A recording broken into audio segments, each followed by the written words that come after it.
चलो, ratio and proportion में हमें क्या पढ़ना पहले? रेशियो क्या होता है? What is the ratio? Ma'am unitary method भी है। हाँ भाई, सब मेथड पढ़ेंगे। तो रेशियो क्या होता है पहले बताओगे कोई?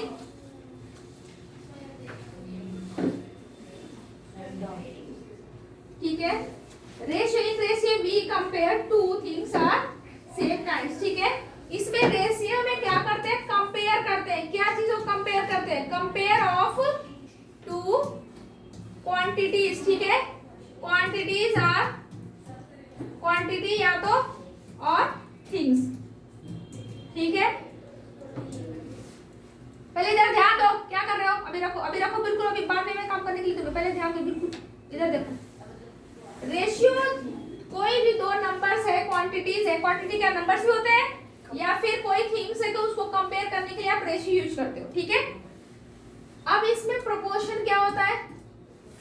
Proportion, what is the proportion?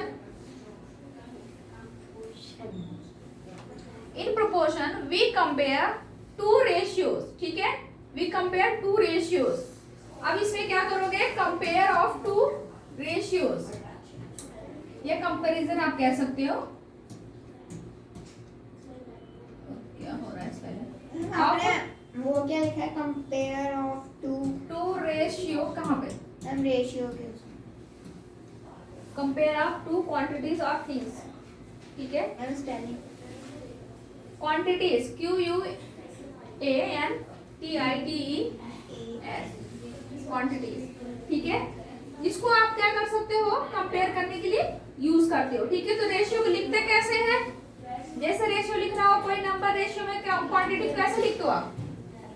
1 ratio. आप जैसे आपने 1/2 लिखा फ्रैक्शन में, उसको कैसे लिख सकते हैं? रेशियो लिखना होगा तो 1 रेशियो 2। हाँ, डॉट। इसको ये जो नंबर, ये जो डॉट है इसको क्या बोलते हैं? 2 डॉट है। ठीक है, इसी से डिनोट करते हो रेशियो को ना, डॉट से। तो इससे क्या डिनोट करते हो? रेशियो। ठीक है, तो आप इसे पढ़ेगा 1:2 भी कह सकते हो। क्या कहोगे? 1:2। आप क्या कह सकते हो? 2:4, 3:5, 5:8, ऐसे लिख सकते हो। ऐसे लिखते हो ना।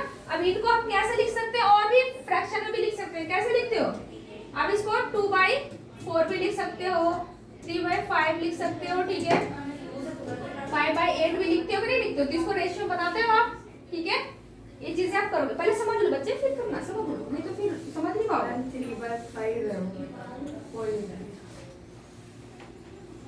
हाँ ठीक हो जाता है, मैं बोल रही हूँ इसको। ठीक है, अब इतनी बात समझ में आई कि नहीं आई? पहले बताओ। Yes ma'am. आ गई ना? अब जैसे इसी को अगर मैं बात करूं, इसमें कुछ टर्म्स होते हैं। क्या होते हैं? Terms of ratio. रेशियो के क्या होते हैं? टर्म्स होते हैं। ठीक है, तो टर्म्स में क्या क्या टर्म्स होते हैं हम लिखेंगे उसे। ठीक है, तो जैसे इसमें हो गया A/B। ठीक है, तो इसमें क्या हो गए? सॉरी, टर्म्स ऑफ रेशियो हो गए, गलत हो जाता है कभी।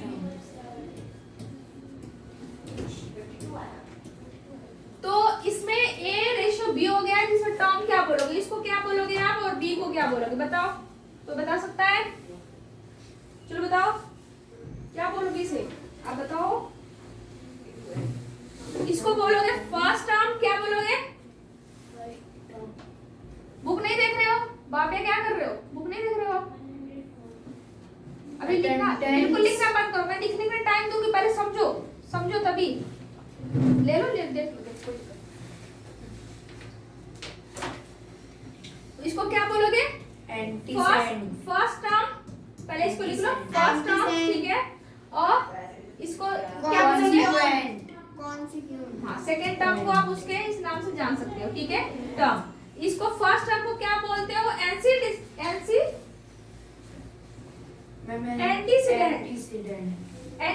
बोलते हैं। क्या बोलते हैं?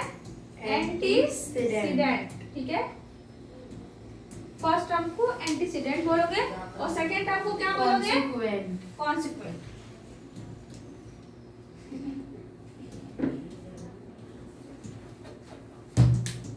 ठीक है, समझ में आया?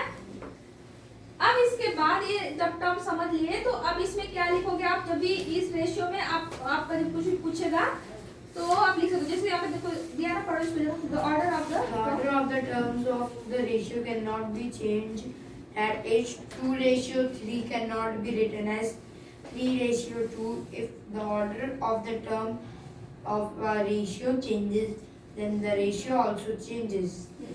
इसमें बोला है कि सपोज करो, देखो एग्जांपल, अब इसका एग्जांपल ले लो 2:3। तो 2:3 है, इसको कह रहा है कि आप चेंज करके इसको ऐसे नहीं लिख सकते 3:2। क्यों? अगर लिखोगे तो इसके वैल्यू भी क्या होंगे, हाँ चेंज हो जाएंगे, ठीक है। तो इसीलिए जिस टर्म पे जो वैल्यू दी है उसी के अकॉर्डिंग हमें क्या करेंगे, आप सॉल्व करेंगे, ये ख्याल रखना, ठीक है। इसमें बोला कि ऐसे आप नहीं कर सकते हो, अगर ऐसे रहा तो ऐसे आप नहीं कर सकते हो, नहीं तो वैल्यू चेंज हो जाएगी। तो आपको चेंज अगर करनी हो तब करना, नहीं तो नहीं करनी है, ठीक है। चलो अब इसमें बोला है कि ratio as a fraction, ratio को आप कैसे लिखते हो, फ्रैक्शन के फॉर्म में, जो मैंने पहले ही बता दिया है, बट हम लिख सकते हैं। अब नोट कर लो, नोट करना जल्दी से नोट करो, चलो। वैसे दिया है पूरे बुक में, लेकिन आपको एक रफली नोट कर लो जल्दी से। यहाँ पे मैं प्रीवियस कर दे रही हूँ, यहाँ से शुरू था ये, ठीक है। रेशियो क्या होते हैं, कैसे होते हैं, ये लिख सकते हो आप लोग। अब आप लोग लिखना सीखो, अब थोड़ा मैं आगे कर दो, ये लिखूंगी। आप इसको पेज छोड़ लेना, 3-4 छोड़ देना, ठीक है सक्षम, इसके बाद कर लेना, ठीक है। मैं सेकंड का लगा दे रही हूँ, नेक्स्ट वाला कर लो। 4 लाइन से 5 लाइन छोड़ दोगे तो हो जाएगा। हमने वाला पीछे वो देखो लाइन ज्यादा नहीं करेंगे, बस आपको क्या हो, रेशियो नाम लिखने हैं, इसमें 1 लाइन में आप लिख सकते हो इसको, 2 लाइन में इसको, 6-7 छोड़ के जो भी गैप के लिए।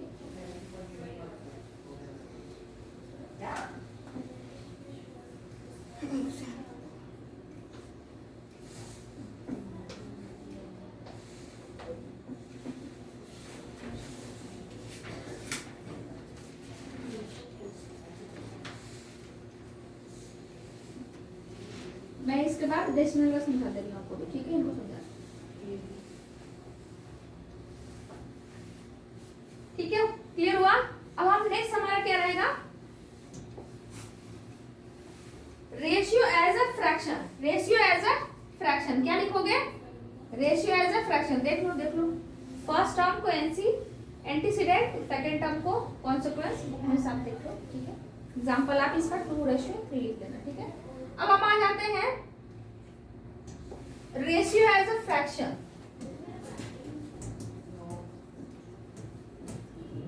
फ्रैक्शन के फॉर्म में कैसे आप लिखोगे रेशियो को, ठीक है।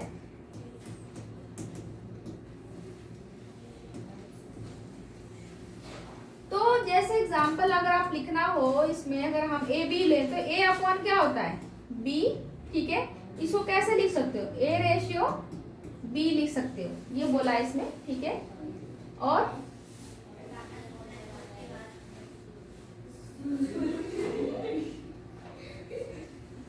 ठीक है, या तो आपका ए रेशियो बी दिया होगा तो इसको फिर कैसे लिख सकते हो आप, ए अपॉन बी लिख सकते हो, ठीक है। रेशियो को आप फ्रैक्शन में लिख सकते हो, फ्रैक्शन से आप रेशियो में लिख सकते हो, 2 तरीके हो सकते हैं आपके, ठीक है। मतलब पहले अगर आपका फर्स्ट दिया है फ्रैक्शन तो आप लिख सकते हो रेशियो में, और रेशियो दिया हो तो कैसे लिख सकते हो, फ्रैक्शन में, यही हो सकता है, ठीक है। तो इसको ऐसे लिख लेना, यहाँ ब्रैकेट में लिख लेना आपके इसके लिए, फ्रैक्शन टू रेशियो, क्या लिखोगे, फ्रैक्शन टू रेशियो, इसमें क्या लिख लो, रेशियो टू फ्रैक्शन।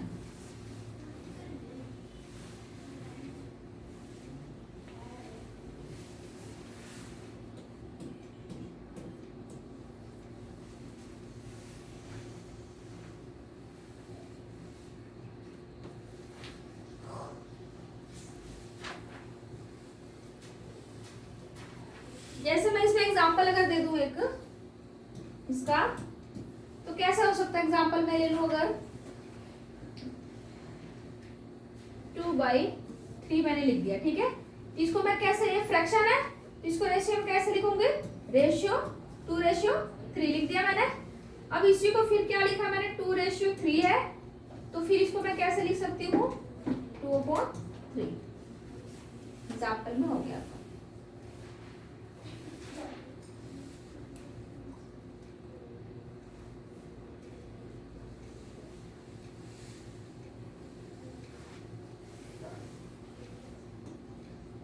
ये रूल होगा आपका, रूल है, ये रूल था, ये एग्जाम्पल फर्स्ट जो किया आपने वो रूल था, ठीक है। कि ratio, fraction to ratio, ratio to fraction, क्योंकि आपके एक्सरसाइज में है एक्सचेंज करने के लिए, ठीक है। क्लियर हो गया? अब हमारा नेक्स्ट टर्म क्या है, आगे चलो। Yes ma'am. नेक्स्ट टर्म है आपका simplest form of the ratio, simplest form of ratio, ratio का क्या simplest form,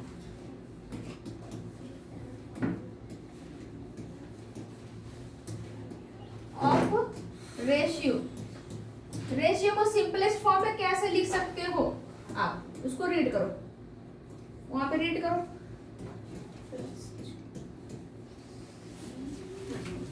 A ratio is always expressed in the simplest form of a fraction. ठीक, बस इतना लिखा है कि उसको ऑलवेज क्या करोगे, सिंपलेस्ट फॉर्म में एक्सप्रेस करोगे। जैसे एग्जांपल एक है, अगर एग्जांपल के लिए बात की जाए, लिखूं मैं तो यहाँ पे The ratio is also expressed in simplest form of the fraction, ये चीज इसका है, ठीक है, जब लिखोगे तो। अब यहाँ पे हमें लिखना है, एग्जांपल मैं दे रही हूँ तो उसे देखो आप, जैसे दे दिया 4/12, ठीक है, ये दे दिया आपका एक रेशियो, इसको रेशियो में कैसे लिखोगे, लिखना होगा तो 4:12, ठीक है। अब इसका सिंपलेस्ट फॉर्म हो सकता है क्या, सिंपलेस्ट फॉर्म के लिए हमें क्या करना पड़ता है, देखो, ठीक है, डिवाइड करना होता है। तो 4/12 है, तो इसको डिवाइड करना होगा, तो आपको लेकिन ये देखना है कि कोई ऐसा नंबर जिससे क्या होना चाहिए, दोनों सेम से ही होना चाहिए, ठीक है। तो आप पहले 2 ले लो, और दोनों क्या है, ऑड है कि इवन नंबर है, इवन है, ठीक है। तो अब इसमें क्या करो, डिवीजन कर दो, किससे करोगे आप, 2/2, ठीक है। तो इसको कट कर रहे हो तो क्या हो जाएगा ये, अब कट करोगे तो 2/6, अभी भी कर सकता है क्या, यस मैम। मैम 2 मैम 2 से हाँ, मैम 1 और 3। हाँ ठीक है, कट करो आप, ठीक है, तो क्या आ जाएगा, मैम 1:3, 3, ठीक है, इसको कट कर रहे हो। तो अब इसका देखो 3 आ गया, तो अब इसको कैसे, फ्रैक्शन में आया ना, इसको कैसे लिख सकते हो आप, 3 सॉरी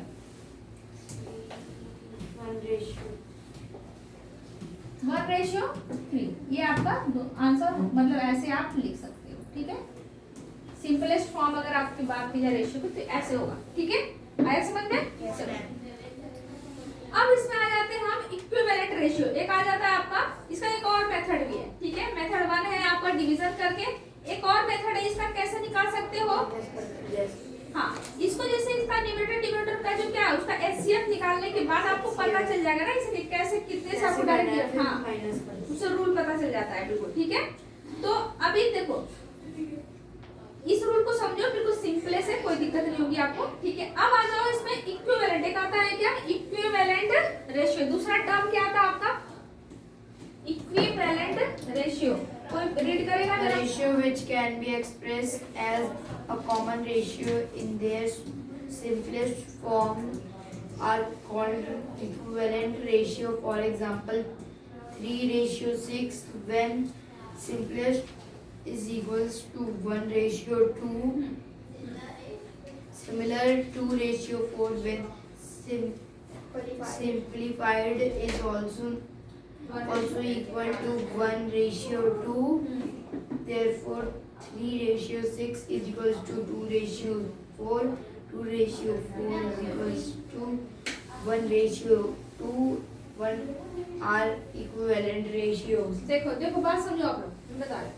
इसमें देखो इक्विवेलेंट रेशियो क्या है, जो अगर उनको आप सिंपलेस्ट फॉर्म कर रहे हो ना, कोई रेशियो दिया है, जब उसको आप सिंपलेस्ट फॉर्म में करोगे तो सभी क्या होंगे, इक्वल होंगे। कई रेशियोज दिए हैं, जब उनका सिंपलेस्ट फॉर्म, बेस फॉर्म क्या हो, इक्वल हो, तो वही आपका क्या कहलाता है, इक्विवेलेंट रेशियो कहलाता है। इसका मतलब कि जब सबका बेस सेम ही हो रहा है, जब इसको कट करोगे तो सभी क्या होंगे, इक्विवेलेंट होंगे, मतलब सेम बेस हो जाएगा। इसका मतलब सभी ये समान है, बस नंबर उनका बदला हुआ। जैसे एग्जांपल जो दिया मैं लिख रही हूँ, जैसे एग्जांपल के लिए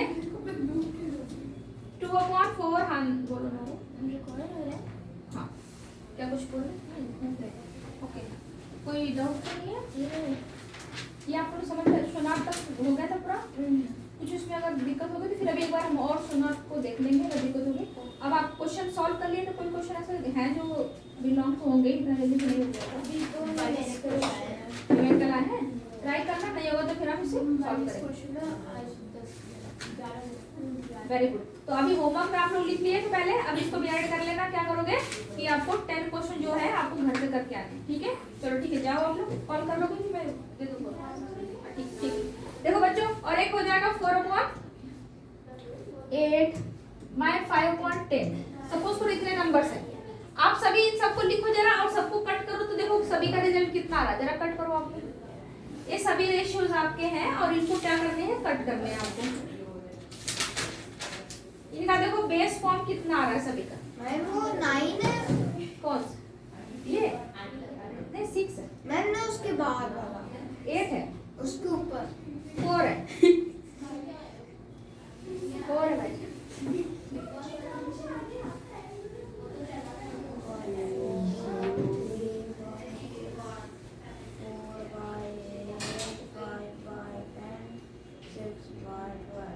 अब इसको सभी को कट करो आप लोग, डिवीजन देखो तो कितने से कट हो रहा है, कितना आ रहा है।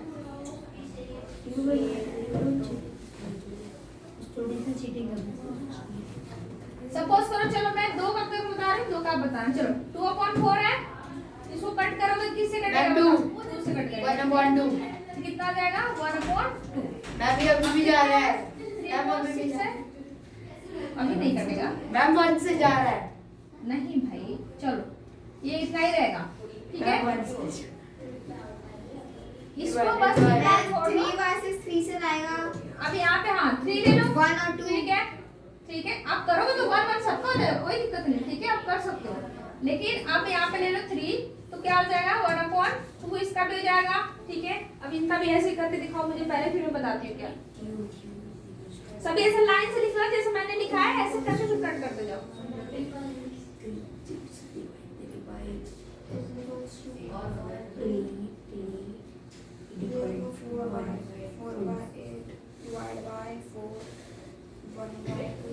आप लोग कॉमन देख लो, जो ऊपर न्यूमरेटर है ना उसी से डिवाइड करो आप लोग, सभी सेम डिवाइड होते जाएगा, 1/2 ही आएगा, देखना। इसमें 1/2 ही है। 1/2 सबका ना, तो इसका मतलब क्या है? ये सभी क्या है? इक्विवेलेंट रेशियो है, मतलब कि इनको कट करने के बाद सभी का बेस कितना आएगा? 1/2 आएगा। इसका मतलब क्या है? सभी इक्विवेलेंट रेशियो, ये नंबर क्या है? सभी ये सभी नंबर क्या है आपके? इक्विवेलेंट है, ठीक है? मतलब बराबर है। इनको कितने कट करने पे क्या आ रहा है? 1/2 आ रहा है, समझ गए? जैसे अभी 2-3 और एग्जांपल में इसके अगर बोलूं, लिखो आप लोग 4/, इसको बताने आपको, फाइंड द इक्विवेलेंट रेशियोज, ठीक है, बिटवीन द नंबर्स, ठीक है? अब जो आप ये लिखो, वो सेम ही है। क्या? जो ये था वही है। नहीं नहीं दूसरा मैं बोल रही हूँ, सेकंड केवल क्वेश्चन लिखो कि फाइंड द इक्विवेलेंट रेशियो। लिखने के बाद मैं जो बोल रही हूँ उसको लिखना। क्या है? कौन जा रहा है? कहाँ जा रहा है भाई? कहाँ एलविश यादव को कौन याद कर रहा है? मैम जेल में। यार बिग बॉस नहीं चल रहा ना?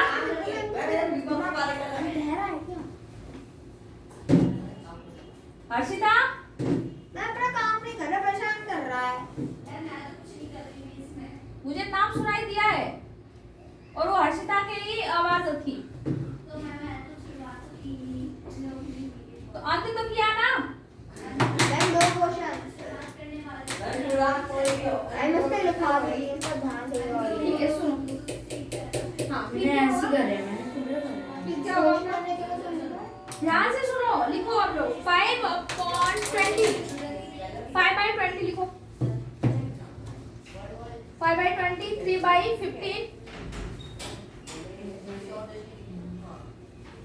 3/15, 5/20 3/15, 3/15 देन लिखो 7/35, 7/35 नेक्स्ट लिखो 4/40, 4/40 सभी को। अब आप बताओ इसमें कौन इक्विवेलेंट रेशियोज है कि नहीं है? बताओ जल्दी से, कट करो और देखो कितने कितने आंसर आ रहे हैं सबके, किसके किसके सेम आ रहे हैं। अगर किसी के सेम मिल रहे हैं इसका मतलब 2 या 3 जो भी इक्विवेलेंट हो गए, जिसके नहीं मिले वो इक्विवेलेंट नहीं होगा, ठीक है? जरा बताओ करके।